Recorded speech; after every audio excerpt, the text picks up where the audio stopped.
तो दोस्तों, क्योंकि सांस भी कभी बहू थी के आज के एपिसोड की शुरुआत अजय से होती है, जो कि तुलसी को पिक करने आता है। तुलसी उसको कहती है कि उसने बेवजह तकलीफ की, वो ऑटो से भी आ सकती थी। लेकिन अजय कहता है कि आज उनके लिए बहुत बड़ा दिन है, क्योंकि उनकी मेहनत की पहली कंसाइनमेंट जाने वाली है। इसके बाद बातों बातों में अजय परी का हालचाल पूछता है। उसे डर होता है कि कहीं उसकी गवाही की वजह से तो परी की हालत खराब नहीं हुई। तो तुलसी उसको समझाती है कि इसमें उसकी कोई गलती नहीं है, क्योंकि इंसान को कभी न कभी अपने सच का सामना करना ही पड़ता है। फिर तुलसी मानती है कि परी आज जो भुगत रही है वो शायद बड़ों की गलतियों और उसकी अपनी पुरानी करनी का फल है।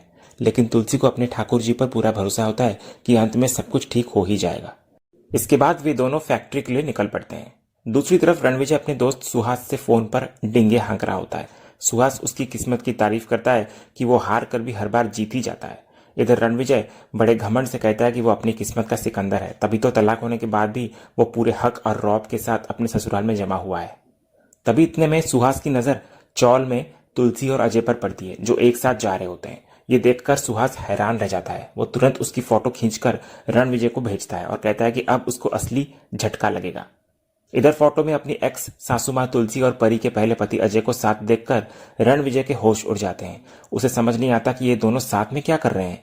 इसके बाद रणविजय तुरंत सुहास को आदेश देता है कि वो उनका पीछा करे और लाइव लोकेशन भेजे, क्योंकि वो खुद वहां पहुंचकर देखना चाहता है कि आखिर माजरा क्या है। तो सुहास तुरंत बाइक से उनके पीछे लग जाता है।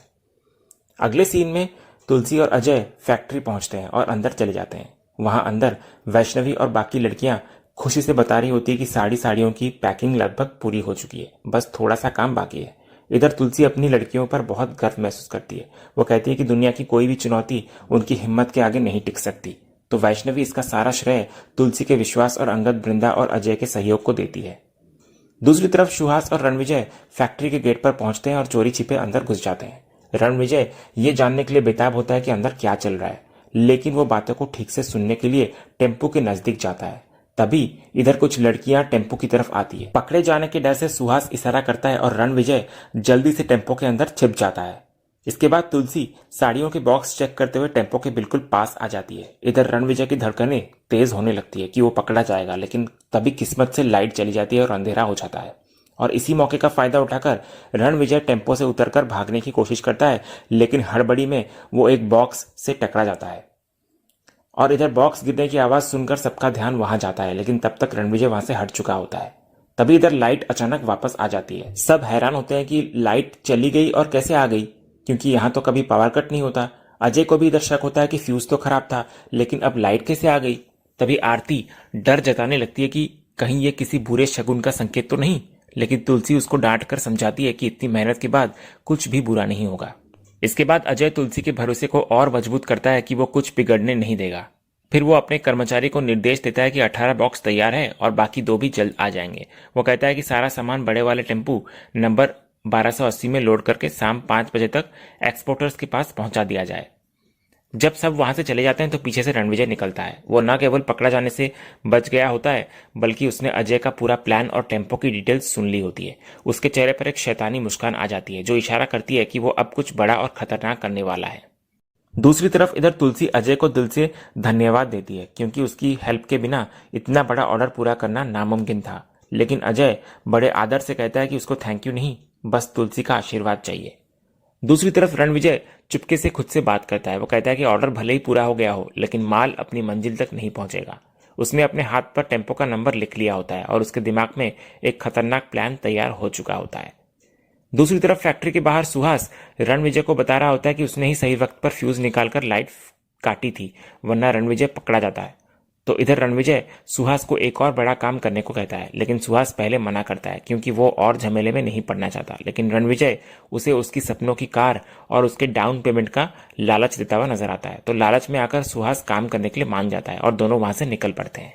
अगले सीन में रणविजय ऑफिस में पूरे रॉब के साथ अंदर आता है और ऋतिक को एक नौकर की तरह आदेश देता है कि ऋतिक, मेहता ग्रुप की फाइल निकाल, मुझे चेक करनी है। तो ऋतिक का गुस्सा फूट पड़ता है।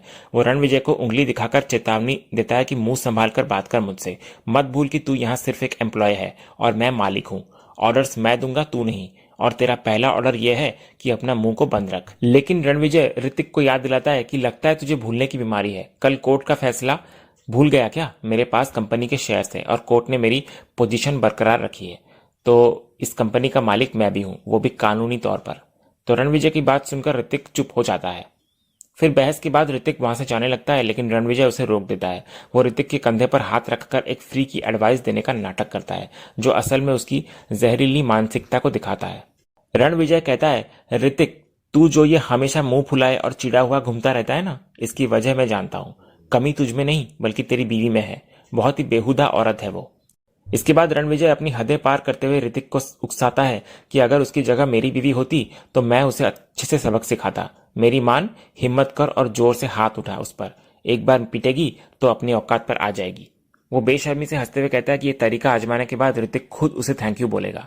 तो इस पर ऋतिक रणविजय की घटिया सलाह का मुंह तोड़ जवाब देता हुआ नजर आता है। वो उसको छोटी सोच वाला घटिया इंसान और छिचोरा कहता है।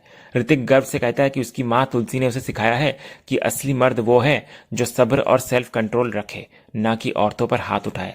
वो कहता है कि जिस दिन उसने किसी औरत पर हाथ उठाया वो अपनी नजरों में गिर जाएगा।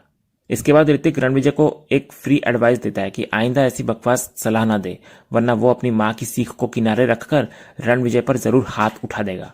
तो बात इधर हाथापाई तक पहुंच जाती है। दोनों एक दूसरे को धमकियां देने लगते हैं, लेकिन तभी नोएना वहां आ जाती है और दोनों को रोकती है। वो उनको याद दिलाती है कि ये ऑफिस है और उन्हें मर्यादा में रहना चाहिए। लेकिन ऋतिक गुस्से में धमकी देकर निकल जाता है कि रणविजय दुआ करे कि उसको ऋतिक के गुस्से का सामना न करना पड़े। इसके बाद ऋतिक रणविजय से पूछती है कि आखिर चल क्या रहा है। वो उसको चेतावनी देती है कि उसने रणविजय को केस जितवाकर हेल्प की थी, अब वो उसे अपने फैसले पर पछताने पर मजबूर न करे। लेकिन रणविजय बड़ी चालाकी से नोएना को याद दिलाता है कि उसकी हेल्प के पीछे नोएना का अपना मतलब था। फिर वो एक बड़ा बम फोड़ता है। वो बताने लगता है कि तुलसी 1000 साड़ियों का ऑर्डर पूरा कर चुकी है। तो नोएना के होश उड़ जाते हैं। उसे यकीन नहीं होता कि इतनी मुसीबतों के बावजूद तुलसी ये कैसे कर पाई। रणविजय आगे कहता है कि इसमें परी के पहले पति अजय ने अपनी फैक्ट्री देकर हेल्प की है उनकी। तो नोएना घबरा जाती है।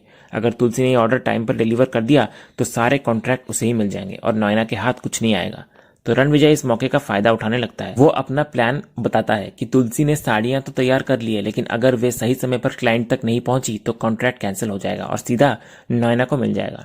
इधर रणविजय और नोएना मिलकर तय करते हैं कि वे किसी भी कीमत पर माल को मंजिल तक पहुंचने नहीं देंगे। तभी नोएना जानना चाहती है कि रणविजय आखिर कैसे उस माल को रोकेगा, लेकिन रणविजय उसको ज्यादा सवाल न करने और सिर्फ नतीजों का आनंद लेने को कहता है और वहां से निकल जाता है। और इधर नोएना मन ही मन सोचती है कि रणविजय भले ही उसे पसंद ना हो, लेकिन वो उसके काम का बहुत है। दूसरी तरफ रणविजय सुहास को फोन पर पूरी जानकारी देता है। वो बताने लगता है कि ठीक 3:40 पर अजय की फैक्ट्री से टेम्पो निकलेगा और उनका निशाना 4:50 पर होगा। रणविजय सख्त निर्देश देता है कि टेम्पो सिवरी के तरफ जा रहा है और उसे किसी भी हाल में अपनी मंजिल तक नहीं पहुंचने देना है। दूसरे सीन में ऑफिस पर नोएना पार्थ को एक प्रेजेंटेशन तैयार करने का हुक्म दे रही होती है। वो चाहती है कि प्रेजेंटेशन में ये साफ दिखे कि उनकी कंपनी दुनिया के किसी भी कोने में बड़े से बड़ा ऑर्डर डिलीवर कर सकती है। वो पार्थ से कहती है कि उनके प्लांट्स में बड़े ऑर्डर्स के लिए पूरी तैयारी होनी चाहिए। जब पार्थ वजह पूछता है तो नोएना उसको डांटकर चुप करा देती है। इसके बाद मिहिर वहां आता है और नोएना से पूछता है कि वो किस बड़े ऑर्डर की बात कर रही है। तो नोएना पूरे विश्वास के साथ कहती है कि तुलसी अपना ऑर्डर पूरा नहीं कर पाएगी, इसलिए वो ऑर्डर अब उनकी कंपनी को ही मिलेगा। वो तर्क देती है कि तुलसी कोर्ट केस और परी की उलझनों में इतनी फंसी है कि काम पर ध्यान नहीं दे पाएगी। वो इसे बिजनेस का नियम बताती है कि किसी का नुकसान तो किसी का फायदा। इधर मिहिर नोएना की बात पर ताना मारते हुए कहता है कि नोएना दूसरों का हक मारने और दूसरों के नुकसान से अपना फायदा करने में तो वैसे भी माहिर है, लेकिन फिर वो मजाक में बात को घुमा देता है और कहता है कि अगर ये कॉन्ट्रैक्ट उन्हें मिल जाए तो अच्छा ही होगा, क्योंकि इससे शांति निकेतन का कर्जा उतर जाएगा। तो नोएना समझ जाती है कि मिहिर उसे ताना मार रहा है, लेकिन वो इसे अनदेखा कर देती है। फिर अंत में नोएना कंपनी के एमडी के साथ मीटिंग फिक्स करती है ताकि नए ऑर्डर्स के लिए रास्ता साफ हो सके। तो मिहिर उसको गुड न्यूज लाने के लिए प्रोत्साहित करता है, लेकिन उसकी बातों में कहीं ना कहीं सार्केज्म होता है। दूसरे सीन की शुरुआत सिवरी से होती है, जहां माहौल काफी तनावपूर्ण होता है। तो तुलसी और उसकी लड़कियां बेसब्री से टेम्पो के आने का इंतजार कर रही होती है। इधर वैष्णवी और तुलसी दोनों परेशान होते हैं क्योंकि अजय और टेम्पो को निकले हुए काफी देर हो चुकी होती है। वहीं दूसरी तरफ पास ही रणविजय अपनी गाड़ी में बैठकर दूरबीन से तुलसी की परेशानी का तमाशा देख रहा होता है। वो मन ही मन खुश होता है कि तुलसी का इंतजार अब बर्बादी में बदलने वाला है। वो तुरंत सुहास को वीडियो कॉल करता है और इशारा करता है कि वक्त आ गया है, योजना को अंजाम दिया जाए। तो रणविजय का इशारा मिलते ही सुहास हरकत में आता है। वो उस टेम्पो का पीछा करता है जिसमें माल लदा हुआ होता है। जैसे ही ड्राइवर गाड़ी रोककर टॉयलेट के लिए जाता है, सुहास मौके का फायदा उठाता है। वो टेम्पो के पिछले हिस्से में रखे सामान में आग लगा देता है। ये पूरी घटना रणविजय वीडियो कॉल पर लाइव देख रहा होता है और अपनी जीप पर मुस्कुराता है। इधर सुहास काम खत्म करके रणविजय को खबर देता है कि मिशन पूरा हुआ। इधर दूसरी तरफ तुलसी के पास अंगद का फोन आता है। उसकी आवाज में घबराहट होती है। वो खबर देता है कि टेम्पो में आग लग गई है और सब कुछ जल चुका है। ये सुनकर तुलसी को गहरा धक्का लगता है। दूसरी तरफ रणविजय ये खुशखबरी नोएना को देता हुआ नजर आता है। नोएना ये सुनकर बहुत खुश होती है। वो तुलसी का मजाक उड़ाते हुए सोचती है कि शहर की हवा तुलसी को रास नहीं आई और अब उसे हार मानकर वापस अंजार चले जाना चाहिए। इधर रणविजय और नोएना को लगता है कि उन्होंने तुलसी को बर्बाद कर दिया है। दूसरे सीन में एक्सपोर्टर्स तुलसी को पूछ रहे होते हैं कि वादा करने के बावजूद माल अब तक क्यों नहीं पहुंचा। तो तुलसी के पास कोई जवाब नहीं होता। तभी अचानक वहां एक टेम्पो आकर रुकता है और अजय उसमें से उतरता है। ये देखकर तुलसी हैरान रह जाती है क्योंकि उसे तो आग की खबर मिली थी। इधर अजय तुरंत स्थिति संभालता है और एक्सपोर्टर से झूठ बोलता है पुराना टेम्पो खराब हो गया था, इसलिए सामान को दूसरी गाड़ी में शिफ्ट करने में वक्त लग गया। वो भरोसा दिलाता है कि साड़ियां सुरक्षित है। इधर एक्सपोर्टर साड़ियां चेक करते हैं और उनकी बेहतरीन क्वालिटी देखकर उनका गुस्सा तारीफ में बदल जाता है। वे तुलसी के काम से बहुत प्रभावित होते हुए नजर आते हैं। दूसरी तरफ मौका पाकर तुलसी अजय को साइड में ले जाती है और असलियत पूछती है। अजय राज खोलता है कि उसे एक अनजान नंबर से पहले ही चेतावनी मिल गई थी कि गाड़ी पर हमला होने वाला है। इसीलिए उसने समझदारी दिखाई और आग लगने से पहले ही असली माल दूसरी गाड़ी में बदल दिया था। तभी तुलसी पूछती है लेकिन वो नंबर किसका था। तो अजय बोलता है ये तो नहीं पता, लेकिन मुझे आइडिया है कि वो कौन हो सकता है। इसके बाद अंत में एक्सपोर्टर तुलसी की मेहनत से खुश होकर उसको बहुत बड़ा इनाम देते हैं। वो घोषणा करते हैं कि अगला 10 लाख साड़ियों का ऑर्डर तुलसी को ही मिलेगा। ये सुनकर तुलसी की पूरी टीम खुशी से झूम उठती है। तभी इतने में वहां नोएना पहुंचती है। वो अपनी आंखों से देख लेती है कि तुलसी बर्बाद होने के बजाय और ज्यादा आबाद हो गई है। तो तुलसी की सफलता और इतना बड़ा ऑर्डर मिलते देख नोएना के होश उड़ जाते हैं। वो समझ नहीं पाती कि उसकी और रणविजय की साजिश आखिर फेल कैसे हो गई।